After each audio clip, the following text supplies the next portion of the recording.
Hari amashuri umuntu agombye kwiga kuba akiri kuri iyi si. Ni amashuri atatu. Irya mbere, isi ni ishuri rusange. Uba umwana, uba umukecuru, uba umusaza, uba umusore, uba inkumi, isi ni ishuri rusange, buri muntu wese arayiga. Yiga isi nk'ishuri. Ishuri rya kabiri ntabwo turihuriyeho, ariko nuva ku rugero rwa 90% abenshi bayahuriyeho, nubwo hari abantu benshi batayafite. Ni ishuri ry'uburezi.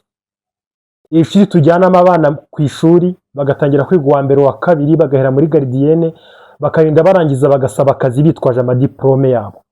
Iryo ni ishuri rya kabiri.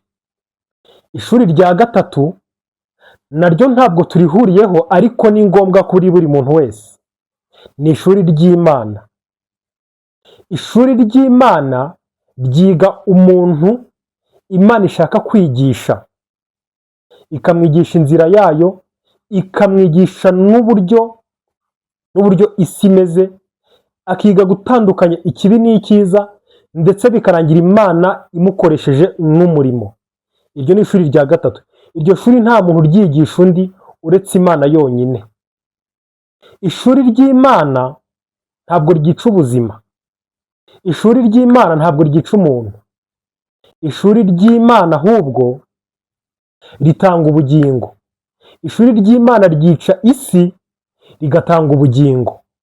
Ngaya amashuri atatu umuntu akwiriye kwiga akiri kuri iyi si, kandi ni ngombwa. Kuko muri Zaburi ya 32:8 haranditse ngo, nzakwigisha nkwereke inzira unyura, nzakugira inama, kandi ijisho ryanjye rizakugumaho. Amen. Mwakire ijambo ry'Imana. Amen.